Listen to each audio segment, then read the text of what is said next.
Well, hey everybody, this is Jon Croft with Culture Warfare with Jon Croft, and I am Jon Croft. And how's everybody doing today? Rebecca's here. How you doing, Rebecca? I'm great. Hi, how are you? Good. Hi. Yeah, we're doing well. We couldn't get the live video figured out this time, and in the past we've tried live and continue to have some kind of audio issue with it. So we're gonna try to do that next week if we can. But everything's going fine. We're just very busy. Um, and we've discussed a little bit about how we might move. So we're kind of working on that project a lot, and which has put me behind on a lot of other projects. That's okay. But one big article I did do this week was about the Chronicles of Narnia, things that have been happening. I wrote an article about how finally someone like Ted Baehr of MovieGuide has finally gotten involved and made a petition. So I wanted to start out with that because I did not want to forget this because it's such an important issue, and we'll probably start and finish with it. But there's some other things to talk about as well. But read the article if you would. In fact, let me share it really quick. It's right here on MediaMoses.com. Many signed a petition to stop the feminization of Aslan and C.S. Lewis's Narnia. When we do something right and good, we agree with the very real possibility that we can change the world. So, so yeah, it's not a short article, but it's not super long. I go into the history a little bit of how we've gotten to where we are now, which is with Greta Gerwig in charge of Chronicles of Narnia now, an explicitly Christian book series. And some people have said, well, she's Catholic or whatever, except she's a very progressive feminist. So that's the problem with it. And what's my evidence? Well, not only her past projects, but also the fact that she wants to make Aslan the lion, the male lion, a female. So if that's not feminism, I don't know what it is. Um, Many people have reported on this now. I started talking about this a few months ago before these other people were reporting. And because I already know how Hollywood does these things, they do not back down from their ideology, even though our side often backs down. And this is the shameful act of not participating in the battle. So we have a lot of weak people who aren't participating in the battle. So when feminist Aslan roars, problems happen. So we don't want that. Because Aslan is not just a lion, he represents the Christian God, Christ, who is obviously a male. So read that article if you would, but more importantly than my article here, which is really good, by the way, more than importantly than my article. Oh, and here's the guy from um, Into the Wardrobe. I like him. I like him, but he was all on board with Greta Gerwig, this guy right here. And now he's like, ooh, oof, this hurts. In fact, let me play this. This is not your regular Into the Wardrobe video, but I just needed to take a minute and express my thoughts and my reaction to the news that came out today that seems to have confirmed the rumor that for the upcoming Netflix Narnia film, the director Greta Gerwig has extended an offer to cast the role of Aslan with famed actress Meryl Streep. You know, when I heard this, this was nothing short of a punch in the gut. The one thing that we Narnia fans have asked of Netflix is that you remain faithful to C.S. Lewis's original stories, that you don't try to change them, that you don't try to inject any specific modern ideologies. And with this news, all of that now seems out the window. You know, I Yep. defended Greta for a long time. I have been. I've been saying that I believe her when she says that she wants to stay faithful to the original series, that she's approaching it with fear and reverence. She even said that it's like an American trying to perform Shakespeare, and you have to put in the extra effort to make sure that you're really getting it right. I tell you what, C.S. Lewis would not say that this is the right way to go about this. That's Why does it right. matter? That's right. So I'm glad he finally gets it. My friend here, I wish he had gotten it earlier, but this is kind of what happens with Hollywood. If Hollywood is not good at lying to people and marketing and telling you what you want to hear, they're not good at anything. So we have to remember that when people guarantee us things, it's kind of like a politician telling you that they're going to give you whatever you want. We'll just give you whatever you want. And then guess what they do when they get up there and they get power? They just do whatever they want. So the only way to really figure this out, the only way to really solve that problem is, first of all, stop believing what these people say. You have to stop believing them, right? In the Bible, it talks about the father of lies. And we have to stop being these kind of sheepish, silly people. When I say sheepish, don't get me wrong here. I mean that in the bad sense. Sheep are actually good at this.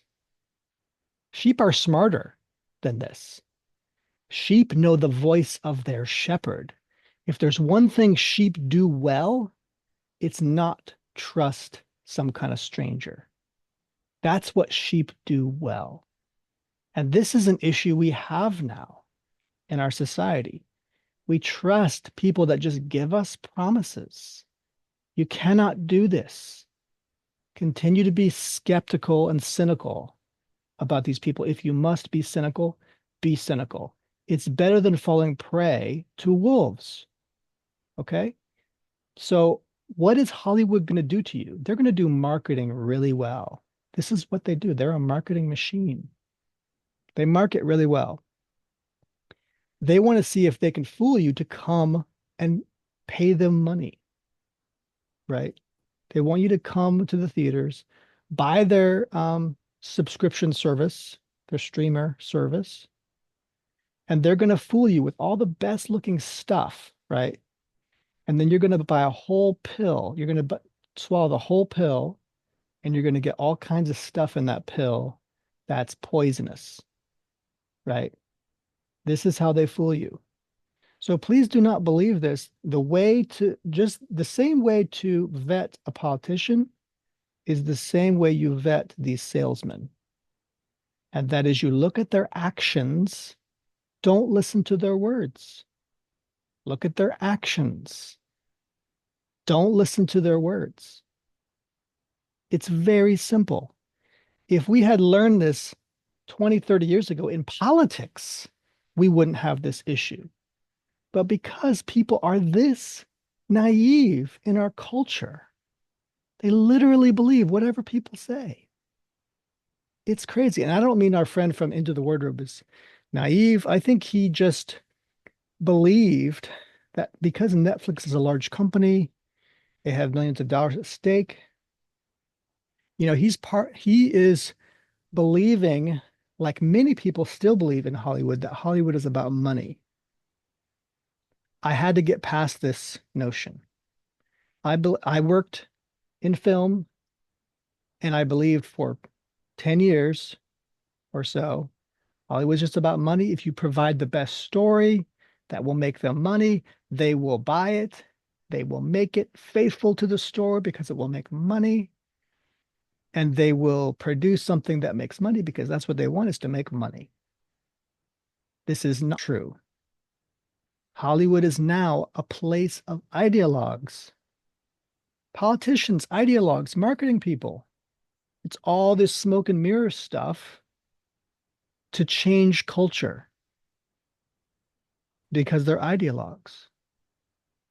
They would prefer to lose money on a feminist story like Barbie. They made money on Barbie. Yeah, sure. If they can make money on their ideology, they will. But that's not the most important thing. If they lose money on Barbie, they wouldn't care. I assure you. And look at all the other feminist projects they lose money on for evidence of that. Does that stop them from continuing to make these ideology-heavy scripts and projects? No, they're going to keep doing that. They're going to use successes like Barbie to claim, oh, feminism makes money. When they get a success, and when they get a failure, they won't use it as an example of making money. They'll use it as an example of how important it is for society to hear this great story. But they won't talk about the fact that it lost millions of dollars.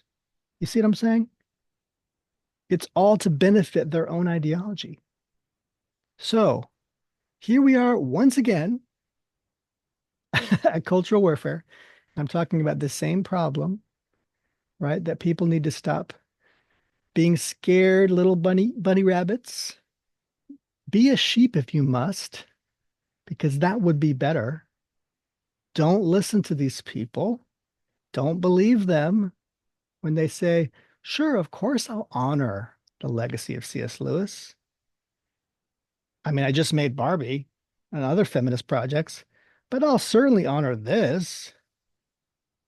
No, don't expect it, because this ideology actually is in conflict with the ideology of C.S. Lewis.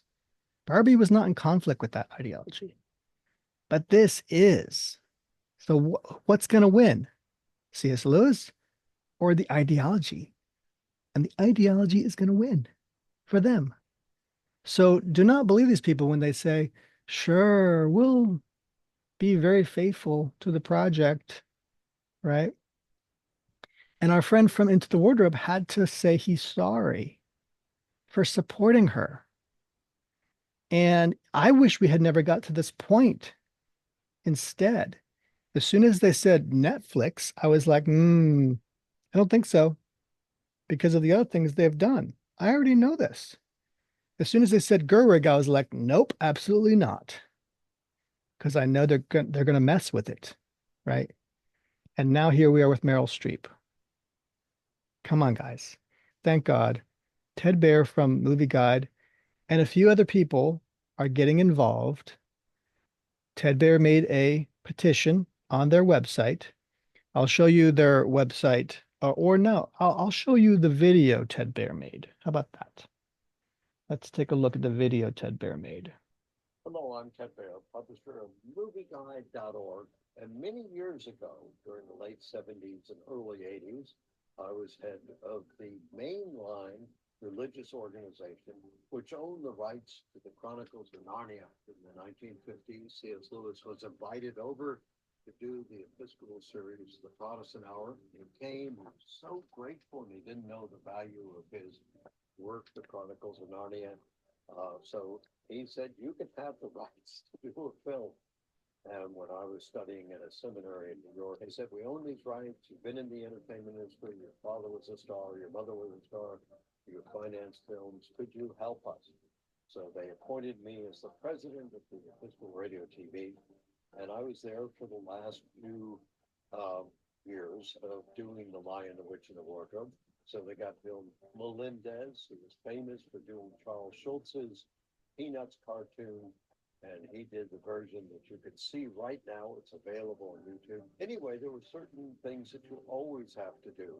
I was a great respecter of C.S. Lewis. I was writing a book. The book is Narnia Beckons here, which has become a very beautiful book with a lot of the artwork. When I was doing The Lion, the Witch, and the Wardrobe, we produced a calendar that was very popular at the time. And I don't think it's available anymore. And we produced some games with the #1 game producer of all time. Let's get past some of this. Anointing oil on him, and that would revive him. Or they could have the two girls. Yeah, what he's describing there is the fact that some of the people that he had working on Chronicles of Narnia back in the day didn't even understand the importance of the story. And even they wanted to change it. This is back in the 70s.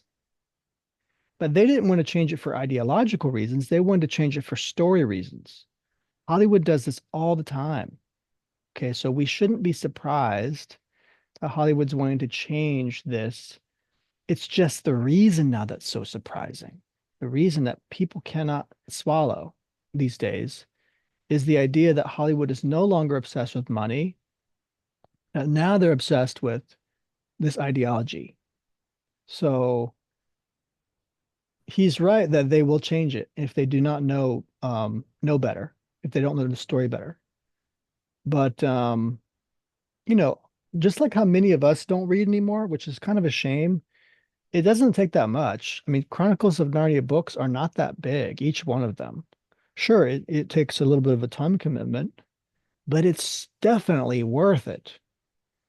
And if even the people who work on film and they're putting stories out there don't even read it, goodness, how many regular people out in our country don't read it and have no idea the legacy, not just of C.S. Lewis, but of so many other great writers like John Milton and Dante Alighieri and J.R.R. Tolkien and so many other great writers are being ignored in Western culture.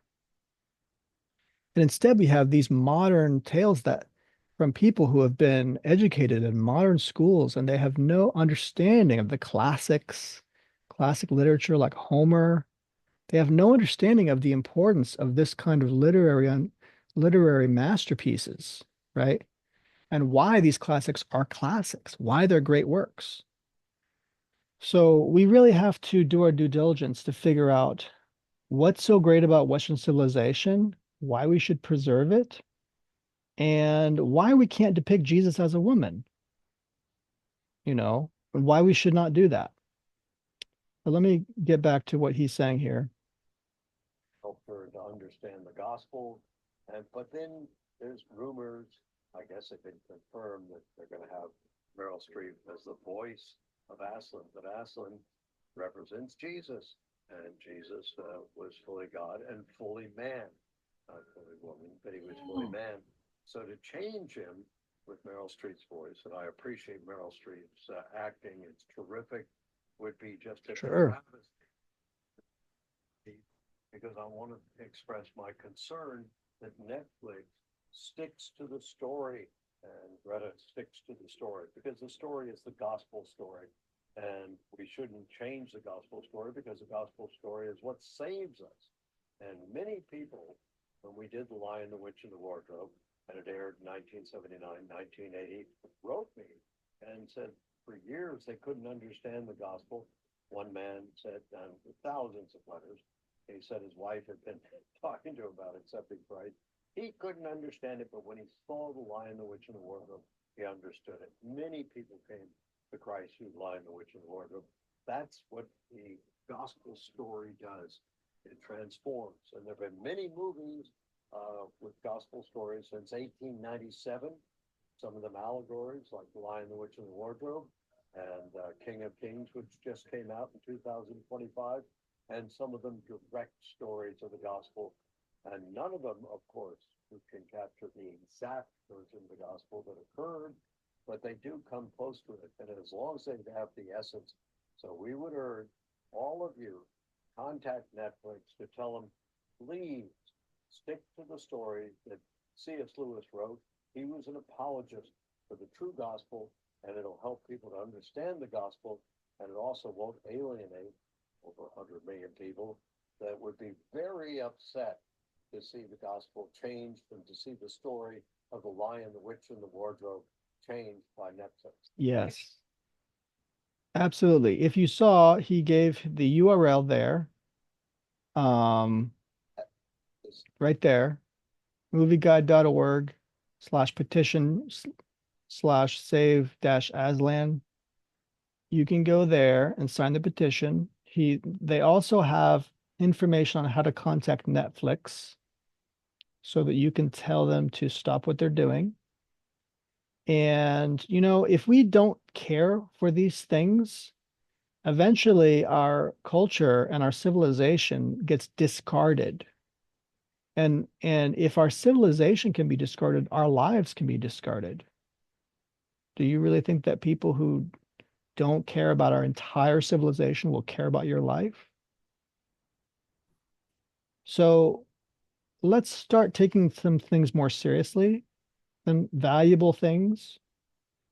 Let's treat them with value and respect. And try to understand the things maybe that we don't, if we don't understand why this is so important, do some research. Try to figure out why it's so important at all. Do, like, does you as a person matter? Why? Why do you matter? I think that a lot of people, there's just a lot of apathy and a lot of people who don't see the point of these things. Hollywood likes to say, if people complain about this thing, they like to say, what's the big deal? This is not that important. Right? And if it wasn't so important to them, they wouldn't go through the trouble to change it because it wouldn't be so important. But they're actually doing the hard lifting to change it and then accusing you of being a weirdo for caring about it. Do you think that's a good way to be? Is that a good way to treat people? So why are people not getting a little bit more offended, right? I'm not saying we should get easily offended, and I don't even, if you don't want to get offended, that's fine. I'm almost more offended that people don't care, frankly. Bad people will do bad things. But I believe in good people. I believe good people can do good things in response. When people do something wrong, we should respond and respond with goodness, with just behavior. And it's just to defend C.S. Lewis's legacy, his story, which honors God. And I think you should go to the article we presented, sign. It's very easy to sign. You just put your name in, I think you put your email in or something like that. And that's it. They want to make sure that you're a unique person. So that's why you give your email. Thank you. I guess there's a few other stories we'll be talking about. How about you, Rebecca? Have you had any things? Do you have any things to share this week? Media experiences? I was just going to chime in and say, yeah, sign the petition. Like, um, You did, right? yeah, just add another signature to the list and send the message that this is not wanted. The fans, This is the opportunity to actually do something. the the Usually it's just audience, people like us talking about it, but people aren't always doing things. As soon as you have yeah, a chance to do something, do it. yeah, yeah, the audience that this is would be made for would not receive this well. So, yeah. Um, I do have a media experience related to, in a way, it's related to C.S. Lewis as well. But but I'll get to that. It's so there's this band called King's Kaleidoscope, Oh yeah. and um, you may have heard of them, and they do. I wouldn't exactly call it worship, but it's like Christian rock, and um, it's pretty awesome. Like it's very intense, very like upbeat, and and they do some great stuff. They have an album that seems to be just all hymns, and they have a great Christmas album. But they did a acoustic live stream a few weeks ago, and it's like an hour long, and it's basically like a set that they would play at a concert, and it's kind of neat. Like it's in a barn, and it's just all like handheld camera, like going into this barn, and then they're there, and there's this big gold cross, like a crucifix like you would see in church, and then there's these old projectors Hmm. projecting pictures of Jesus on the wall behind them, Hmm. and they're wearing these like green mesh like ponchos. Like it's just very interesting, and it seems to be like the title implies, more of a calmer version of a lot of their songs. Hmm. But it's really good, and there's the violin player, and everything is just really awesome. The third song in the live stream is called Joy, and it's probably my favorite song by them. It's from their album called Baptized Imagination. Hmm. And a few months ago on this podcast, I was talking about that. I was talking about Surprised by Joy by C.S. Lewis, which is his autobiography, and how in his autobiography he talks about when he read Fantasties by George MacDonald, he felt that his mind, his imagination had been baptized. Yes. So when I saw that there was an album called Baptized Imagination, I had to listen to it. And one of the best tracks on that album is called Joy. And it totally sounds like it's written from C.S. Lewis's perspective as he wrestles with the possibility that Christ might actually be the Son of God. And so I'll just read some of the lyrics. Um, Standing in a river of my second guesses, don't believe it when I'm praying, too afraid to pray you'll stir the water somehow. Never really been okay to move among the whispers, never resting. Is there any other way to make the space it takes to break away with you now? And then in the refrain, he says, I'm giving in, which just totally feels like Hmm. if you read the autobiography, he was really like felt inconvenienced by God. He didn't like how Hmm. God seemed to change things up in people's lives. It felt like a Hmm. almost like a bother to him. But then he slowly started to come around to this idea in his imagination that there was kind of this goodness that he found there. So I'll read the bridge. It says, I miss the moss bed that cradled my head beneath the dancing trees and sunlight, my secret hideout, my little kingdom, where all the world was beautiful and warm. This totally sounds like something the writer of Narnia would say. Hmm. Yeah. And then the last verse, he says, You're the only magic living in my memories. Majesty, imagine what I see to worship you now. Rising in the rush, you pick me up and hold me. Hallelujah, hallelujah, holy moments with you. So I just thought that was so, it just felt so accurate to, it's not like I've never read anything that says that this song was based on C.S. Lewis or on his autobiography, Right. but it sounds like it was. Wow. Very much sounds like it was. And so it's a really good acoustic live stream that you can find on YouTube on the King's Kaleidoscope webpage and Or on I YouTube, right? on YouTube, yeah, not the webpage. And um, So it's King's Kaleidoscope, and then what? The album name, or is there a concert name or something like a tour name? it just says acoustic live stream. Acoustic live stream. Okay. Yeah. And then one of the commenters listed all the tracks for you so you can Good. check those out. But Wow. That's great, honey. yeah, it's worth listening to. That's for I sure. love to see other people going through this experience of, um, experiencing people like C.S. Lewis or Yeah. George MacDonald, if there's any influence of George MacDonald in there. Just the fact that this influences them.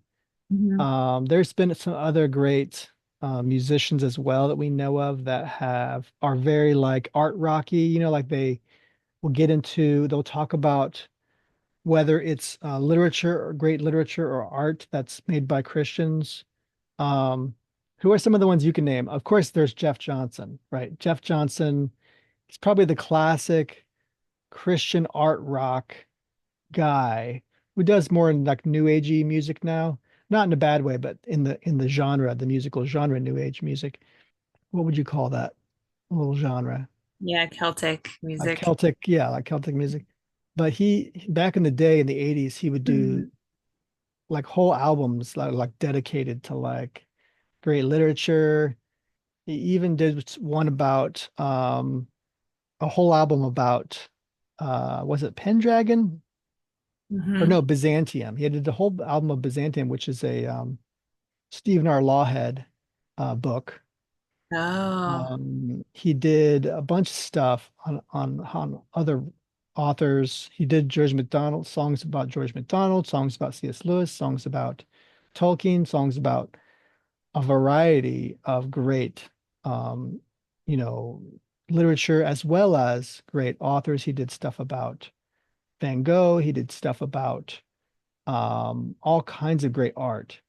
And so, me not having gone to art school, I listened to Jeff Johnson and researched what he talked about. And that was like an art history class. I Yeah. mean, it was just great. Yeah. So, Jeff Johnson's great. Steve Taylor also. Steve Taylor will sometimes talk about great literature or art that's by Christians. Who else can you think of does that? No, I wish I could think of more. I can think of Kate Bush, who did, Yes. um, she's got her Wuthering Heights song that everybody knows. Yeah. But But a few, what is Wuthering Heights a Christian? no, Oh, I was gonna say I'm looking for like people who talk about Christian I know. literature or art. I think when I was in high school, I heard of a metal band that had an album called Paradise Lost, but I don't think that's what you have in mind. No. Well, especially if they're not really encouraging you to study it and read it, or some of have some of the sublime themes in Christian art in there. Um, some people they just like names of things that sound cool, and then they just have a whole song about whatever, but the name they like to use the name. I don't know. I've seen some musicians just do that.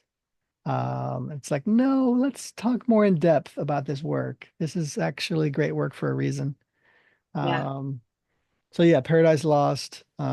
People have used that name and also John Milton's other great stuff. Um, just those themes in Paradise Lost are incredible. Of Un- the fallen, Satan falling like lightning. Um, and obviously Dante's work, the Divine Commedia. You know, many people have talked about his work because that's High Middle Ages. So he's been around a long time. Yeah, I'm sure there's others. and I wish I could think of more. Yeah, we need more people like that, don't we? To preserve this work because what's happening today, as we've talked about, is people are literally trying to change our stories into things that are untrue, right? And actually, do you remember when we talked about Paradise Lost? There was people in your high school, because you went to a high school of the arts that had art um, stuff in there as part of the curriculum. And you were under the impression, weren't you, that it was a story in support of the devil's side, right? Like that's like a revisionist history of Paradise Lost. Yeah, it's always presented as it was presented, Sympathy for the devil, right? yeah, Yeah. as being sympathetic to Satan. And so Yeah. I could see how someone could write that, but I just wasn't interested in reading that. Yeah. Had no interest in reading that. And then you've done some research on it recently, and you were saying, no, it's not at all like that at There's all. no way. There's Um, absolutely no way I'm it's a curious. story in support of the devil. Absolutely not. Yeah, I'm definitely more curious about it now. Yeah, I mean, it's like saying Dante was pro Lucifer because just like how Dante is a great writer and he writes his characters with sympathy and understanding, John Milton was also a great writer who writes his characters with sympathy and understanding. That doesn't mean he supports all of his characters. That's absurd. So like you can flesh out a character in a story and make them very believable And this is going to make you kind of see things a little bit from their perspective, but that doesn't mean you're going to paint every single character who's in opposition to each other in the story as likable and good. That's Yeah. just absurd. There's always going to be one side that's more righteous than another. Yeah. That just, there's no way around that. So you can even have anti-heroes in your story, and they're still going to be either correct or incorrect in what they're doing. Yeah. So yeah, this kind of whole revisionist history that's been happening for a while. Netflix has been engaging with that for a while too. The movie that they did, for example, about slavery recently, like I think it was 2 years ago, they literally changed the whole history in the movie to make it look to where this tribe in Africa was trying to stop slavery. And the real story is literally the opposite. They were trying to preserve their slave trade. Wow. And they painted this story as though they were trying to get rid of the horrible white slave trader because they were trying to, and actually that wasn't happening. The white people, not to make it all about race, because it's not really about that, it's about slave trade. They were actually getting rid of the slave trade, the European settlers, because there was a big reform happening at the time in England and many other places in the West at that time. I think this is like the 1700s or something like that, Yeah. 1800s and 1800s. And so, but the people in Africa were making money on this. They were making money on the slave trade. Yeah. And Europeans were as well, but they were going through a reform, right? And so they were trying to shut down the slave trade there. Yeah. And then they were being fought off because they wanted to keep it. So that's just one example of revisionist history. Another one was that they tried to change um, what's her name? Not Nefertiti. The lady who was Greek, who was in Egypt, Cleopatra? Cleopatra. They were changing Cleopatra to make her a black woman because they didn't know that Egypt had been ruled by the Greeks for hundreds of years. Mhm. And that whole region had been ruled by Romans and Greeks for hundreds of years. They were not Africans, they were foreigners. They were Greeks. And she was a Greek. And to say that she was African in a way is highly disturbing to that history because there is a whole group of conflict there that's even saying, hey, she shouldn't even be here. She's a Greek. And now you're saying that this African woman shouldn't be there. It's absurd. Like you're ruining your own history. And I don't just say this as someone who likes history. I say this as someone who knows that the literal Egyptian government sued Netflix. The Oh, wow. government of Egypt sued Netflix because they said, stop vandalizing our history and Oh, destroying it. The government of Egypt. So these are not just enthusiasts about Cleopatra. They're literally the government of Egypt are tired of the nonsense. And I would be too. So Netflix is known for this. They're known for doing this stuff. So just because you have a subscription on Netflix does not make you complicit with everything until you just keep paying them for this nonsense, knowing that you are making it possible for them to keep doing this. So now you know, right? Do some research if you want to.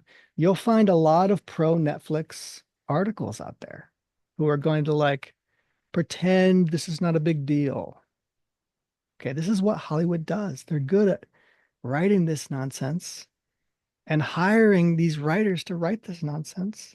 But if you look at the facts, look up the court case, right? Look up the facts. This is what they do. So, and now you can look up all these other articles and the thing with Ted Baehr and the thing on Media Moses and the thing, I mean, there's YouTube, lots of YouTube videos on this. And articles being written about this, that they're trying to now vandalize C.S. Lewis's legacy for their own ideology. It is a little, it's a little bit like, so it's like, did you not know that there's a huge following? Like, did you not know that people love this story and will not let you mess with it? Well, they're Christians. Like, it's not like nothing that Aslan is a male lion. That's not no big deal. Like, he's the king of the jungle. He's the Lion of Judah, right? And he dies for, his people in Narnia as well, just like how Jesus dies for his people here. So you can't just destroy and vandalize all these things and think it means nothing, Yeah. you know? So I mean it's and the fact that again that people say, whether it's just apathetic people or people literally from Hollywood saying it's not a big deal, what do you care? Well, if they didn't care, they wouldn't be doing this. They're doing all the hard work, paying Meryl Streep and paying Greta Gerwig all this money to vandalize the story. Yeah. I think it was last week or the week before I talked about how the job of storytellers like me and many others, the people in Hollywood, filmmakers, the job is not to make money. It is to protect our cultural heritage. And that means protect our great stories. That is literally the job. And Yeah. you get paid to do that job. And if you get paid and then you vandalize those stories, you're literally betraying your calling. You're betraying your calling. Why? If you're a storyteller and you destroy the work of older storytellers, what does that mean is going to happen to you in 100 years as a storyteller? Mhm. You've just betrayed your own kind. You've betrayed your parents' heritage and the people before them, the great artists before you. Mhm. What are people going to do in 100 years to your work? You think your work's going to survive? Good luck with that. So when you show honor and respect to others, what do you think is going to happen? You're going to be honored and respected yourself. People are going to see that. They're going to go like that person is a stand-up person. They know what they're talking about. They do their research. They look at their history. All of this stuff. They respect others. But if you don't respect others, what do you think is going to happen? Lots of people are not going to respect you, buddy. Why would they respect you? You think you're going to have a legacy of any kind? I'm not saying that would be me. I think Christians are brought up to respect people regardless of if they respect us, right? And love others regardless, and to forgive others 70 times, 7 times. But what about the rest of the world? You think they're going to respect you? It's going to be tis for tat with them. So good luck with your legacy. Like in a way, this is a battle, right? And you're going to take some hits on the battlefield. But um, this is a battle. That's the point. Which side of the battle are you on? That's the question now. Are you here to preserve our history, or are you here to be part of the cabal that wants to destroy our history and be a revisionist and have no foundation to your life as a human being? You don't even know where you came from. You don't know your own roots. We were just talking about how history reveals many, many great lessons. Weren't we talking about Job the other day, honey? Yeah, How that's cool. incredible the book of Job is. Yeah, it's the oldest book in the Bible, and it's possibly the most beautifully written, or Eloquent. one of the most beautifully written. Yeah, I mean, him and King David, right? They're like neck and neck, seems like. But Mhm. like Job is so elegantly written. It's like Shakespeare. Yeah. It's like a work of Shakespeare. And this is the oldest book of the Bible. So if we do not honor our history, we're not going to see that there are great nuggets in history that are just beautiful. You're going to just assume that Darwinian evolutionists is true and that we're just getting better and better and better and better and better and better and better, better and better and better. And then you're going to ignore the fact that um, the what which law of thermodynamics is it? That entropy, that we are actually falling into entropy and things are breaking down. That's what science actually says, Mm. which is why you're seeing species becoming extinct. They're not evolving and getting better and better. They're going extinct. Yeah. Um, and the human being seems to be getting not smarter, even though we have all this knowledge on the internet and we have all this technology, which is just substituting for the strength we have and the ability for that we have, so that we don't have to work. And that's just going to make us weaker and weaker, you know? Hmm. I mean, all the antibiotics we're taking, our immune system is going to get weaker and weaker, you know? If we don't do work out in the field, do farms, we're just going to get weaker and weaker.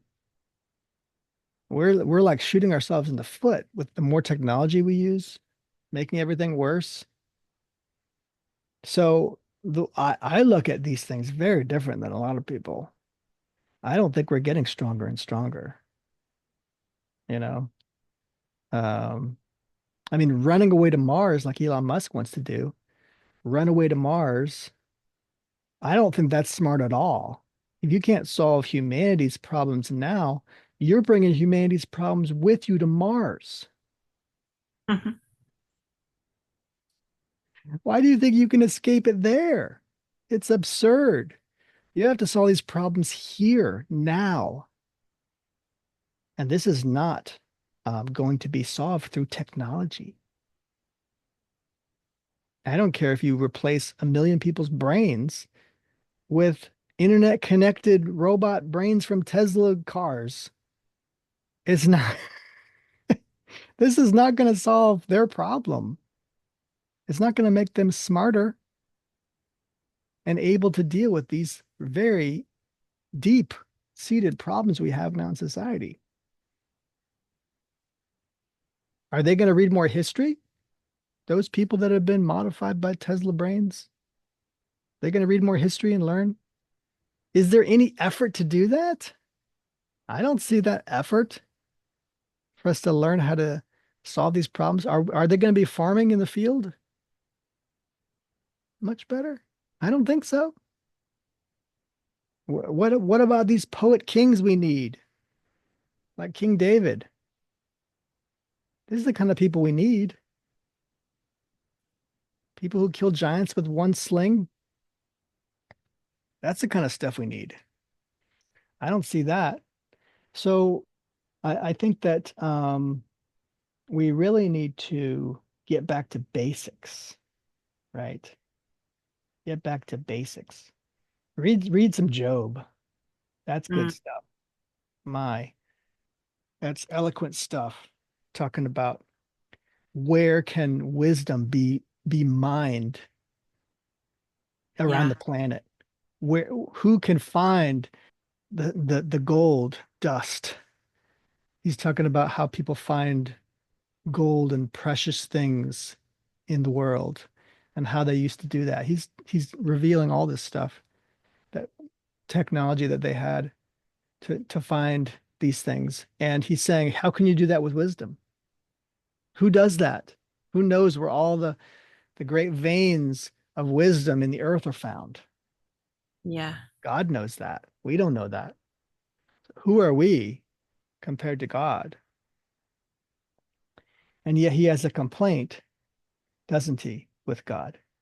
Because he has stayed righteous according to his own knowledge, right? He stayed as righteous as possible. He's followed all the legal rules to stay as righteous as possible and good as possible. Moral, very moral. And you know what? He's not wrong. God says, have you considered my servant Job in the beginning of that book? Hmm. He's so righteous and perfect. And Satan's like, well, of course, you protect him, Yeah. right? Why would God do that with Job? Because Job had a pure heart, and God saw that and he wanted to reward him for that. But he also sees forward to this day, right, where Job is having trouble. He's having trouble understanding the fullness of wisdom. How can he, a human being, be as righteous as God? He can't. It's not possible. So Job has a cause, in a way, against God to say, who of us can be ever righteous enough to be with a righteous God? Who of us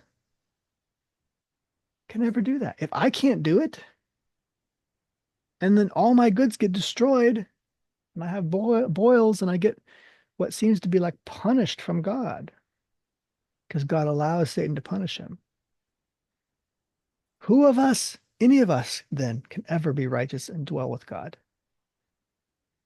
That's the question, isn't it? And what answers that question? From the oldest book in the Bible to the most modern revelation. What answers that question? But Christ answers Hmm. that question.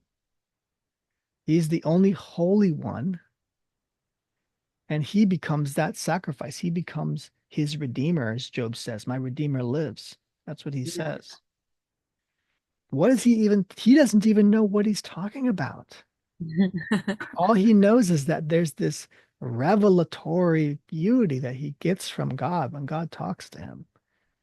And that beauty signals to him that something is coming, right? His Redeemer lives somewhere. Where is he? And so he wants to know, is he gonna make it? Is he gonna survive? He's tried to do all the right things. So why would God send him to hell now? Why would God destroy him? This is a very sincere question.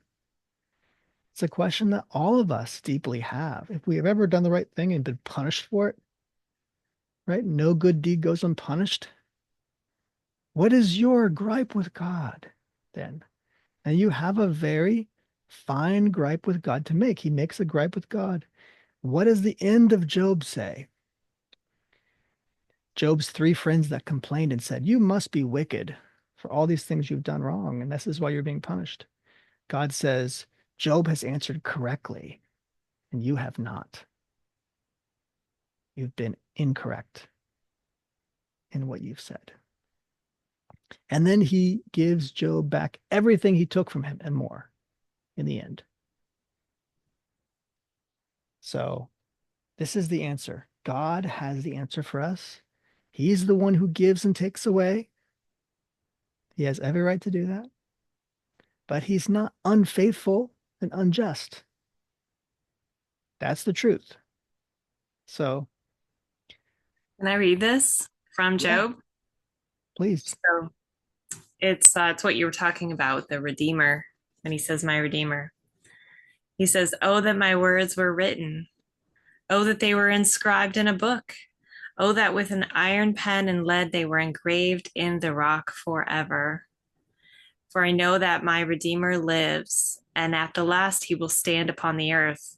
And after my skin has been thus destroyed, yet in my flesh I shall see God, whom I shall see for myself, and my eyes shall behold, and not another. Yep. That's I what I love, mean by talking about prophecy. It's like he's got this prophecy from God, like yeah, this knowing. about what's going to happen. I love it when he says, engraved in the rock forever. It makes me think of the scars, that Jesus had, that Jesus has. Mm. Yep. The rock. Well, Jesus represents the rock, right? Yeah. That's our foundation. So there it is, the oldest book of the Bible already referring to the Savior and the need for a Savior. Hmm. Yeah, and King David seems to quote him later, and also so does Jesus quote from the book of Job later on, I believe. It's a great book. I didn't think I'd be talking about Job tonight, but man, it's so relevant right now. These are old history books kids need to read. We're reading it to our kids. Um, and for some people, people think Job is just a depressing story about this bad things that happened to good old Job, but there's really great lessons in there about how we have to trust God even when bad things happen, right? And we're talking about really bad things. I mean, Job had sores from the head of his to the bottom of his feet and was in utter pain. And his own friends and family and wife and all these people betrayed him and talked bad about him while he's in pain. Yeah. You'd think that they would get a clue and be like, oh, I should probably be nice to Job at this point. No, they're just kicking him while he's down. Yeah. Of course, at the prodding of Satan, because Satan is causing all this to happen. So these people are vessels of Satan, right? They have weak will, and so Satan can manipulate them and have them do these terrible things to Job. So this is the world we live in, right? And if people are tormenting you, it could be because Satan is tormenting them to torment you. So that's just how a lot of these things work.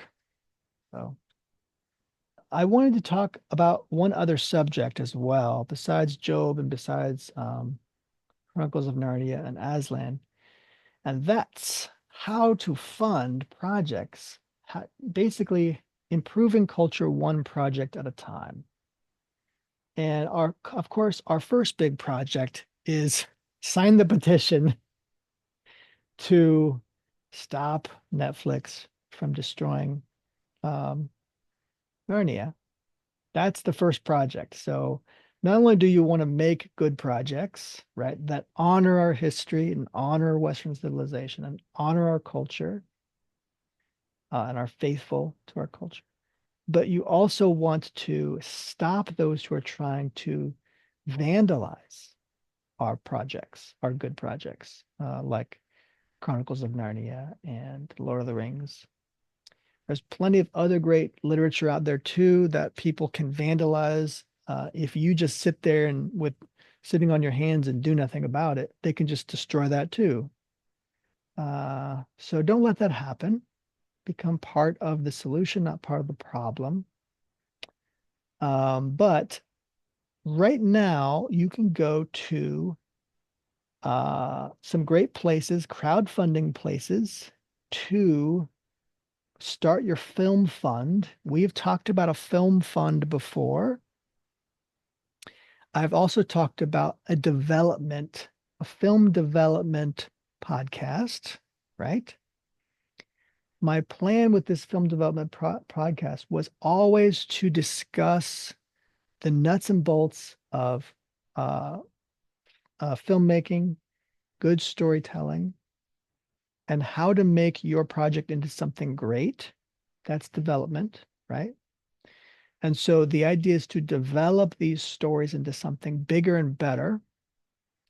And one of the ways you do that is to start a film fund, as I mentioned. But guess what? I also want to point you in the direction of where to crowdfund it and how to fund it.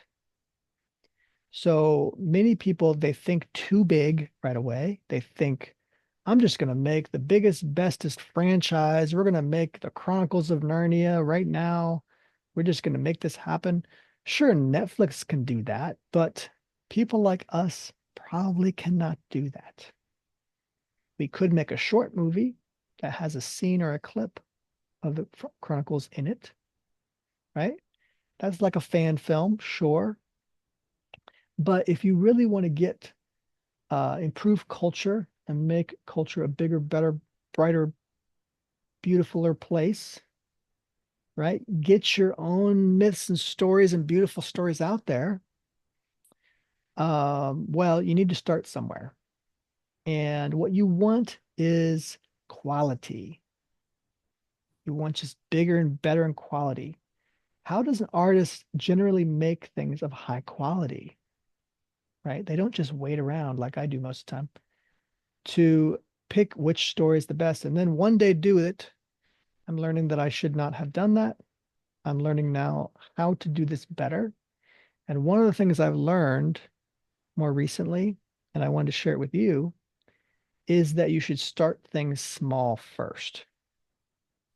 One of the ways you do this is instead of making a film, which is some of the most expensive kind of art you can ever make, right? Instead of making a film, which is what I've been trying to do for like 15 years to get my film projects funded. Well, instead of doing that, what I've learned now is do something like make a smaller art project, such as a short film, sure. But even before that, what? Make a comic book, right?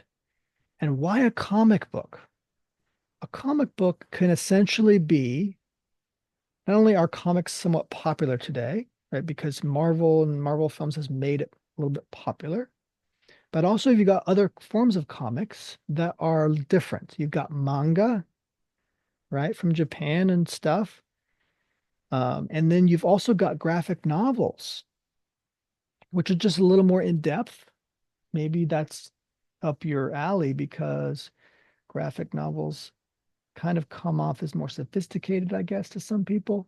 That's fine. You can get a hardcover graphic novel, much longer story, much more robust story, maybe. But the idea is a comic is essentially storyboards, really, really nice storyboards.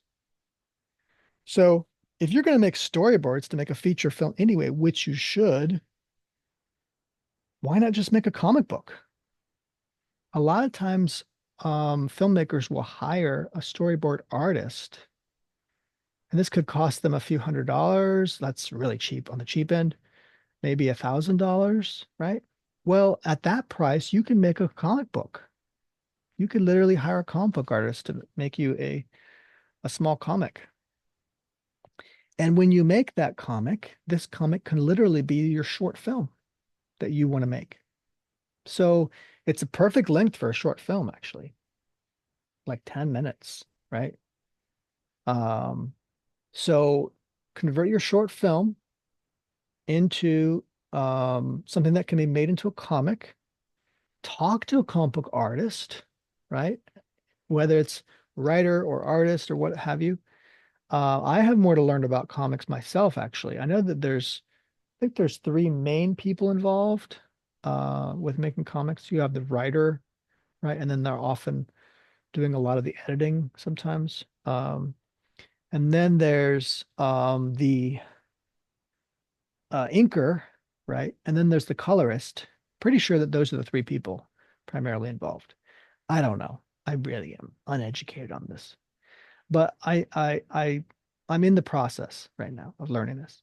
So why do I bring up comics? Well, there's this great site now called Fund My Comic. And why fund my comic? Why not Kickstarter or something? Kickstarter, sure, they have a lot more attention. They get more attention, right? Well, Fund My Comic is a group of independent comic book artists who want to make stuff that the mainstream comic book companies don't want them to make, right? Because it's maybe not ideologically correct. Oh my, that might hurt some feelings.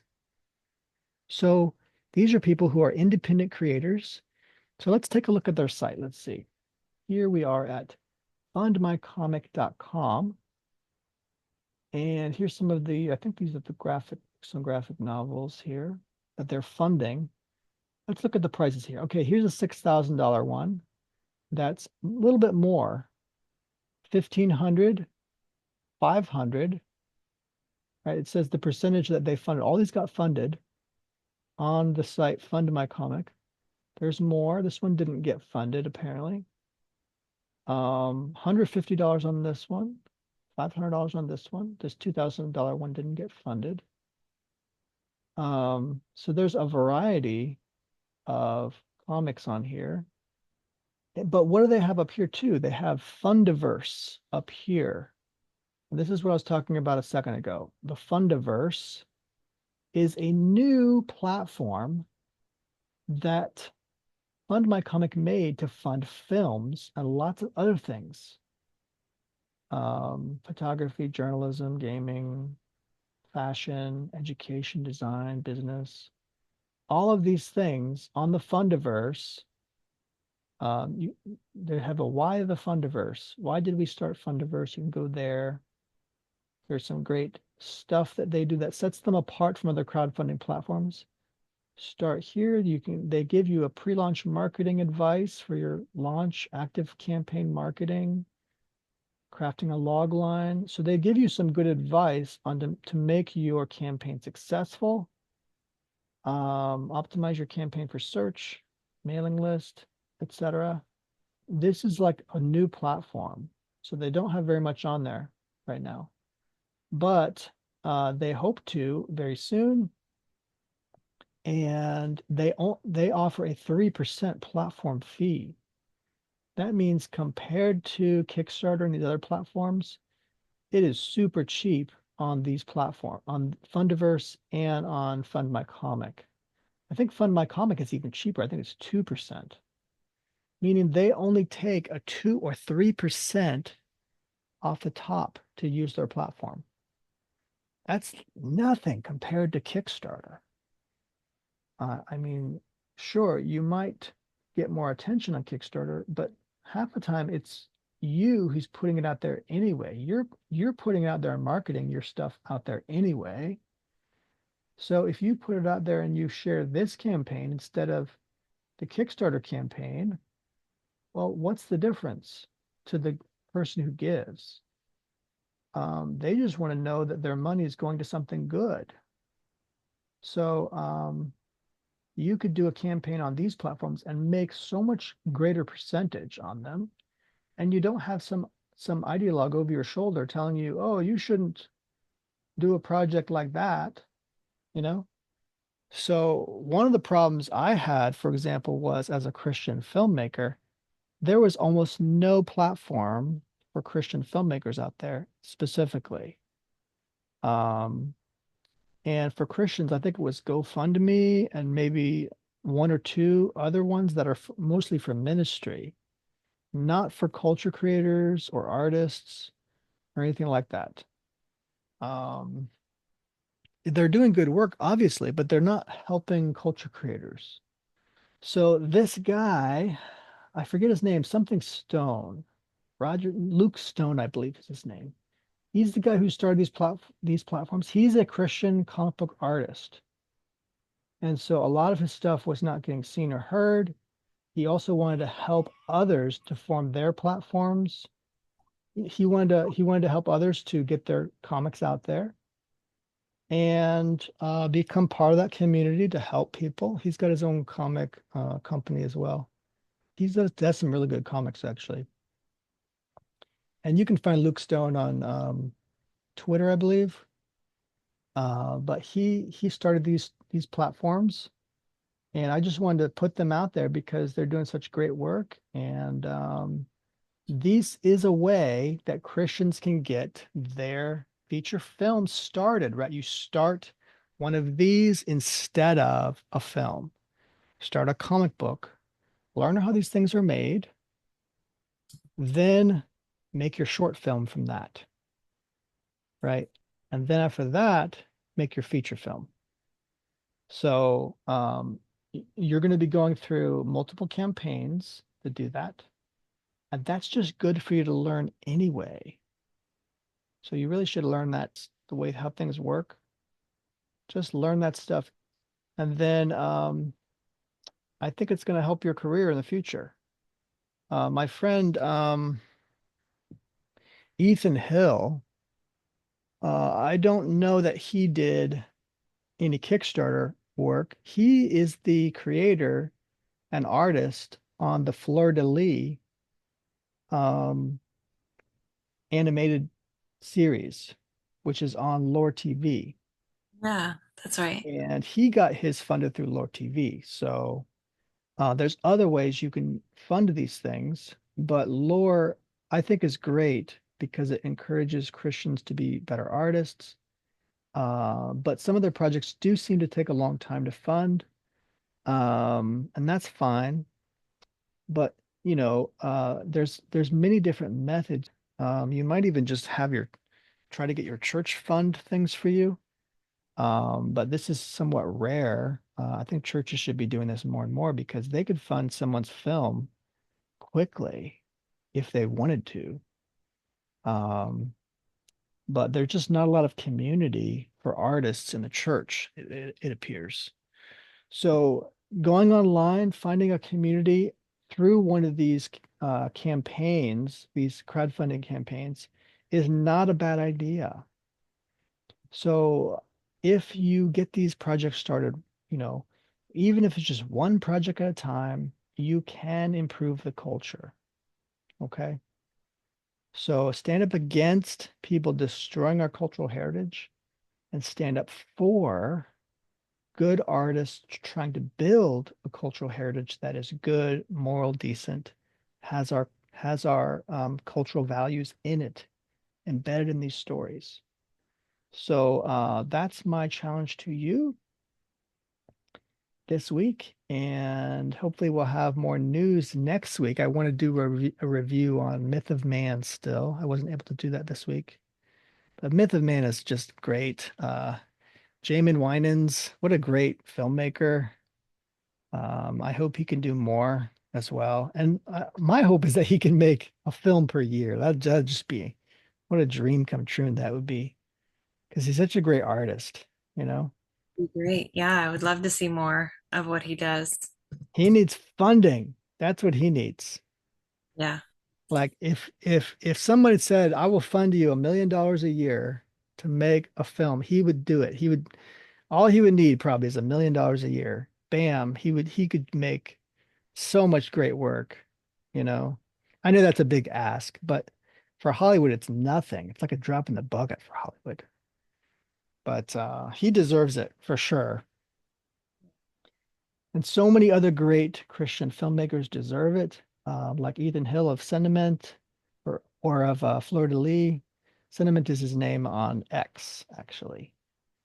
Um, and I'm in talks with him to do an interview with him, which would be really great. That would be awesome. Yeah. So shout out to all my great friends out there, my great Christian filmmakers doing great work. Ryder the Omniscient as well. The guys from Lore. So many other great people doing great stuff out there. Love you guys. And any other last things before we close shop tonight? Sign a petition Sign the petition for Narnia. for Aslan and for Narnia. Please. Stand up for Narnia. All right, guys. Love you. Follow the links and sign that petition. And let's kick Meryl Streep to the curb. Maybe even Greta Gerwig, and say, nope. Sorry, ladies. Maybe next time. Good night. Good night.